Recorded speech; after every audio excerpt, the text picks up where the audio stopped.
चार चार पंक्तियों से आपको जोड़ता हूँ कि नैन में नीर बन बहता सभी के दर्द लिखता हूँ, नैन में नीर बन बहता सभी के दर्द लिखता हूँ, वतन के वास्ते है क्या सभी के फर्ज लिखता हूँ। और मेरी कोशिश यही रहती सदा सबको हंसाने की, है पीड़ित मुल्क जिस कारण वही मैं मर्ज लिखता हूँ, है पीड़ित मुल्क जिस कारण वही मैं मर्ज लिखता हूँ। और अब तालियों का और घनत्व बढ़ाइएगा कि यहाँ पर आया क्यों बुलाया आपने हमको, यहाँ पर हम चले आए कि बुलाया आपने हमको, यहाँ पर हम चले आए। कुसुम मुरझे हुए हैं जो खिलाने को चले आए, झंझावात जीवन के सभी को दर्द देते हैं, गम खुद का भुला करके हंसाने को चले आए। आपने मेरे सम्मान में जो घनघोर तालियां बजाई हैं भाई साहब, उसके लिए बहुत बहुत आभार। एक बार जोरदार तालियां बजाकर हाँ, ताकि हम शुरू हो जाए। देखिए बहुत अच्छे कवि हैं यहाँ पर, राष्ट्रीय अंतर्राष्ट्रीय स्तर के बैठे हुए हैं। मैं तो एक छोटा सा कवि हूँ। अभी मुंबई में एक कार्यक्रम में मुझे जुगाड़ से जाने का मौका मिल गया प्रशांत भाई, तो हम पहली बार दादा हवाई जहाज में बैठे।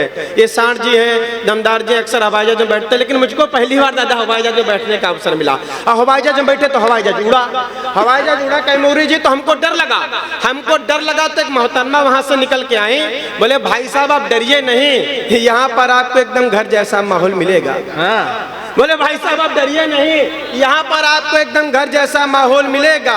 हमने कहा बाकी सब बात ठीक, यहाँ झाड़ू पोछा हम नहीं करेंगे।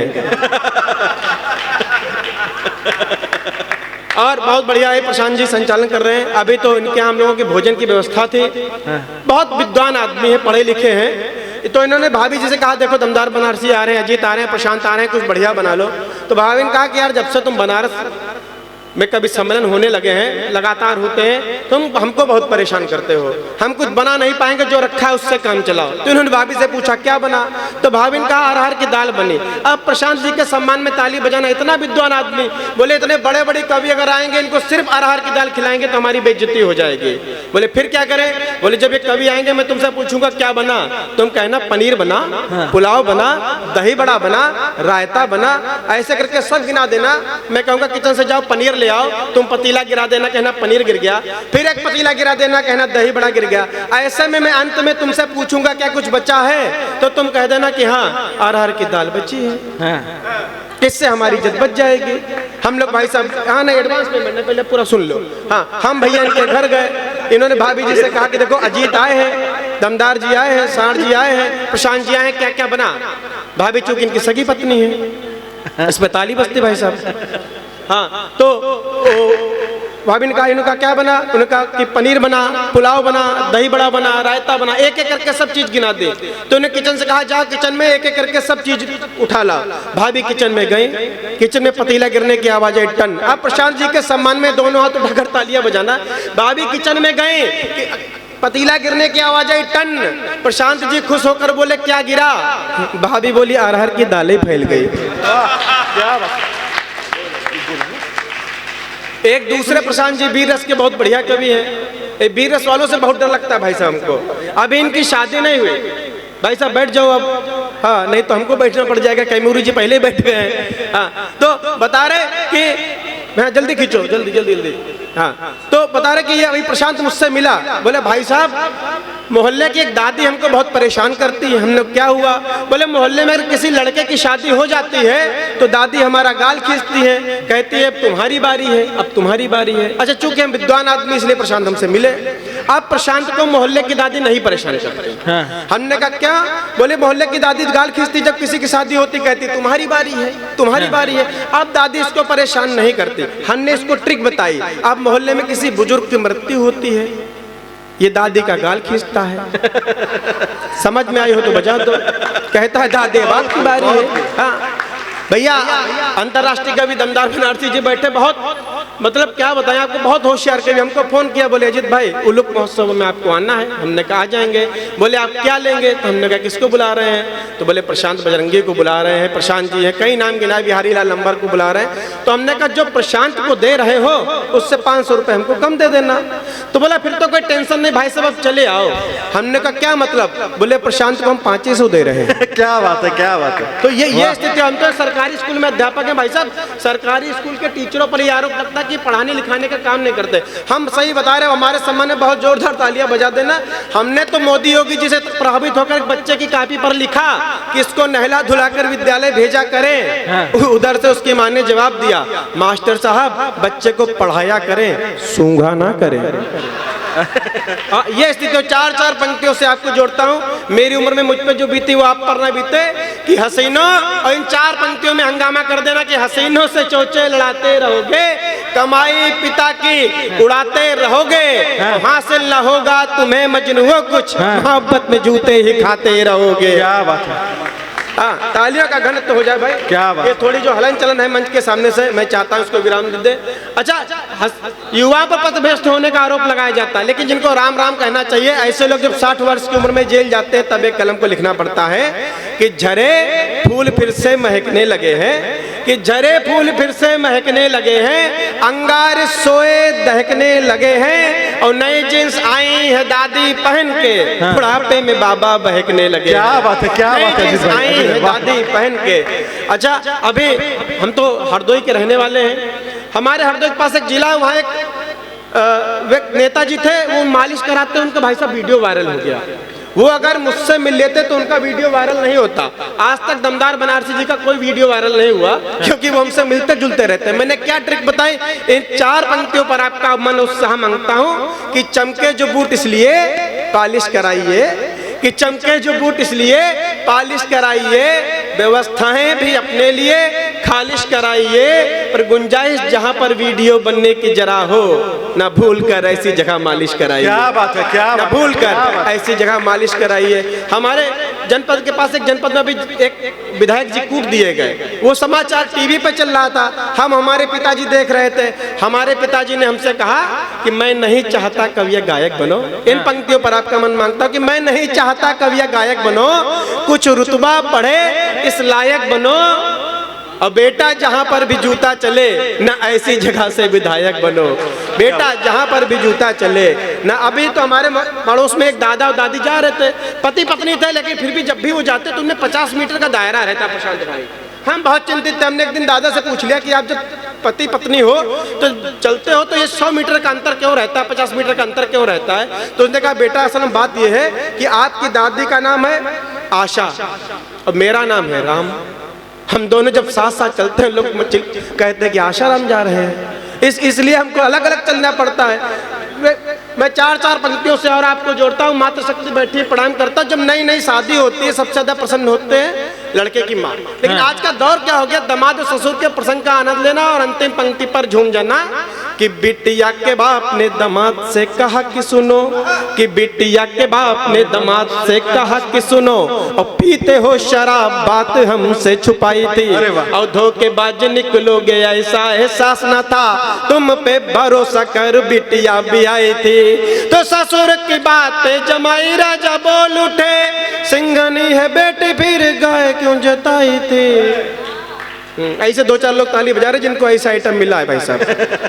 सिंघनी है बेटी फिर गाय क्यों जताई थी, और बिटिया तुम्हारी खून पीती है ससुर जी, ये बात आपने भी नहीं हमें बतलाई थी, बिटिया तुम्हारी खून पीती है ससुर जी।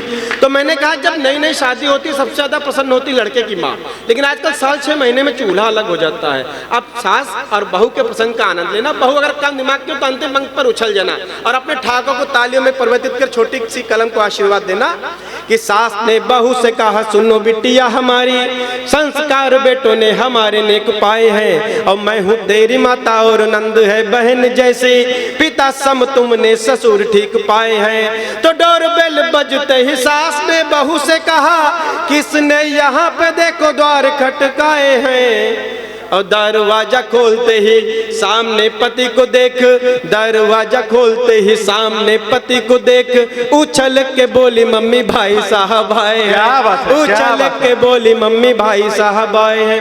भाई साहब कोरोना काल हुआ, हम लोगों ने बहुत दर्द झेला। क्या झेला कि शादीशुदा पुरुषों ने बिना ब्यूटी पार्लर बिना मेकअप के ही अपनी पत्नी के साथ एक ही घर में उसको गुजारने पड़े। हाँ, ये देखिए प्रियंका जी बैठी, मैंने इनसे पूछा आपकी उम्र क्या है, तो उन्होंने कहा मेरी डेट ऑफ बर्थ 1990 है, मैं 34 साल की हूँ, मैं 18 साल की हूँ। तो हमने कहा डेट ऑफ बर्थ 1990 हमारी भी है, लेकिन हम तो 34 साल के हैं। तो इन्होंने जवाब दिया ये आप पुरुषों की समस्या है। तो जब ब्यूटी पार्लर बंद हो गए तो क्या हुआ कि ब्यूटी पार्लर बंद हो गए जनाब, जब बात यहाँ नारियों को भी अखरने लगी। मंच में कि ब्यूटी पार्लर बंद हो गए जनाब, जब बात यहाँ नारियों को भी अखरने लगी। और डेंट पेंट होगा कैसे कहो तो बहन मेरी, नारियां ये आपस में बात करने लगी। तो कुछ दिन जाना पाई घर वाली पार्लर, कुछ दिन जाना पाई घर वाली पार्लर, छत पर जाने से तो वो ही डरने लगी। और जिस गोरे मुखड़े पे मरता था आज वही, कि जिस गोरे मुखड़े पे मरता था आज वही, कोरोना से ज्यादा भयभीत करने लगे। कोरोना से ज्यादा भयभीत करने लगे, कोरोना से ज्यादा करने लगे। ये इसने माला सम्मान में नहीं पहनाया है, इसकी रिंग सेरेमनी हो गई, इसकी शादी होनी है, ये अभ्यास हमारे साथ कर रहा है। लेकिन बेटा माले तक ही सीमित रहना। हाँ। एक दादाजी बैठे पैर पैर धरे मुगले आजम, हमको समझ रहे अनारकली। हाँ हंसी नहीं रहे। एक दादा तो चैन खोले बैठे, बटन खोले बैठे। यहाँ तो कम सर्दी पड़ रही है, हम तो अभी गए थे भाई साहब, आपको क्या बताएं, भीषण सर्दी में अगला जैकेट भी खोले और 2 बटन भी खोले। तो हमने पूछा दादा इतनी सर्दी पड़ रही है, टेम्परेचर इतना डाउन है, आप बटन क्यों खोले हो? तो उसने कहा कि हम सोने की चैन पहने हैं। तो हमने कहा सोने की चैन से बटन से क्या तात्पर्य? तो उन्होंने जवाब दिया कि बेटा प्रदर्शन भी कोई चीज होती है। तो हमने हाथ जोड़ के कहा है प्रभु धन्यवाद हो कि आप सोने की करधनी नहीं पहने। बहुत बहुत तालियां जोर से बजाओ एक बार। हाँ नहीं तो प्रदर्शन देखने लायक हो जाए। आपको सही बताए। हाँ हम बताएं कि हम लोग क्या बताएं, शादीशुदा लोग इतने परेशान रहते हैं। हमारी पत्नी बहुत काबिल, भाई साहब को बताया, बहुत आनंद सुनने, बहुत काबिल। और अगर आप पढ़े लिखे लोग तो समझ लेना, वो हमारी शादी की सालगिरह थी अभी, तो उसकी एक अविवाहित सहेली ने उसको फोन करके कहा हैप्पी मैरिज एनिवर्सरी। हमारी पत्नी जवाब दिया सेम टू यू। हाँ समझ में आई हो तो बजाओ। तो ये स्थिति होती है। मैं और एक बहुत बड़े हाँ रचनाकार, मैं तो कोरोना काल में और क्या हो, एक छंद और बर्दाश्त कर लीजिए, फिर 3 मिनट की रचना है, चूंकि स्वागत है भैया, स्वागत है। तो मैं कोरोना काल में क्या हुआ, पुलिस ने हम लोगों की बड़ी सेवाएं करी। हम लोग तो क्या हुआ कि माँ ने अगर कहा कि आप मार्केट चले जाओ, बच्चे ने मना किया, लेकिन पत्नी ने कहा, चामुंडा ने कहा तो जाना पड़ा। जब वो गया तो क्या बीती कि पत्नी हमारी बोली सुनिए जी प्राणनाथ, हलवे का मन जाके सूजी लेके आइए। हाँ, बहुत कि पत्नी हमारी बोली सुनिए जी प्राणनाथ, हलवे का मन जाके सूजी लेके आइए। और मैंने कहा लाठी लेके पुलिस खड़ी हुई है, बोली वहाँ आप पति धर्म निभाइए। तो घर से निकलते ही पुलिस ने धर लिया, बोली लेने आए हो क्या हमें बतलाइए। और मैंने कहा साहब जी सूजी लेने आया था मैं, कि मैंने कहा साहब जी सूजी लेने आया था मैं। बोला बेटा दे रहा हूँ सूजी लेके जाइए। बोला बेटा दे रहा हूँ सूजी लेके जाइए। और एक अंतिम रचना 2 मिनट की बढ़कर अपना स्थान लेता हूँ। आदरणीय दादा जो बेटे हंसाने के लिए तमाम छंद तमाम टिप्पणियाँ हैं, लेकिन एक समाज सेवा शीर्षक से अपनी रचना पढ़कर अपना स्थान लेता हूँ। और जो आपने प्रेम उत्साह और तालियों का घनत्व हास्य की कविताओं में दिया, व्यंग्य की रचना पढ़कर अपना स्थान है। 2 मिनट की रचना है, आपका मन मांगता हूँ कि कल रात अचानक मुझको भी समाज सेवा का शौक चढ़ाया। कल रात अचानक मुझको भी समाज सेवा का शौक चढ़ाया। मैंने सुबह होते ही घर से झोला उठाया, रास्ते में मिल गए मुझे फलों के ठेले। मैंने ले लिए 18 रुपए दर्जन के सस्ते वाले केले। आप पढ़े लिखे लोगों के बीच में पढ़ने का साहस करता हूँ, आपका दायित्व बनता है कि इस पंक्तियों को संभाल ले कि एक कल रात मुझको भी समाज सेवा का शौक चढ़ाया। मैंने सुबह होते ही घर से झोला उठाया, रास्ते में मिल गए मुझे फलों के ठेले। मैंने ले लिए 18 रुपए दर्जन के सस्ते वाले केले। इसके बाद मैंने जिला अस्पताल की ओर कदम बढ़ाया। फोटो सेशन अच्छी तरीके से हो सके इसके लिए अपने 4 अन्य साथियों को भी बुलाया। इसके बाद एक गरीब परिवार पर हम सब मिलकर कुछ इस तरह अपनी दया दृष्टि दिखाई। और इन पंक्तियों पर आपका मन मांगता हूँ कि हम सब ने मिलकर कुछ इस तरह अपनी दया दृष्टि दिखाई। एक केला देकर हम 5 लोगों ने फोटो खिंचाई। एक केला देकर हम 5 लोगों ने फोटो खिंचाई। अगली पंक्ति पर आपका मन मांगता हूं कि एक केला देकर हम 5 लोगों ने फोटो खिंचाई, फोटो को सोशल मीडिया पर डालते लग गया लाइक कमेंट का तांता। मैंने मन ही मन सोचा भला 1.5 रुपए के केले में इससे ज्यादा प्रसिद्धि और कैसे पाता, भला 1.5 रुपए के केले में इससे ज्यादा प्रसिद्धि और कैसे पाता। मेरा मन बहुत हर्षाया, बहुत हर्षाया। सोशल मीडिया पर मुझे समाज सेवी का खिताब जो मिल गया, लेकिन तभी मेरे अंतर से मुझे एक आवाज सुनाई दी जिसको सुनकर मैं पूरी तरह से हिल गया। मेरा अंतःकरण मुझसे बोला, हे धूर्त, तुझसे समाज सेवा की क्या करूं आशा। एक केला देकर एक गरीब का बना दिया तूने तमाशा। क्या बात। एक केला देकर एक गरीब का बना दिया तूने तमाशा। अच्छी पंक्तियों पर आपकी अच्छी प्रतिक्रिया चाहता हूं। एक केला देकर एक गरीब का बना दिया तूने तमाशा।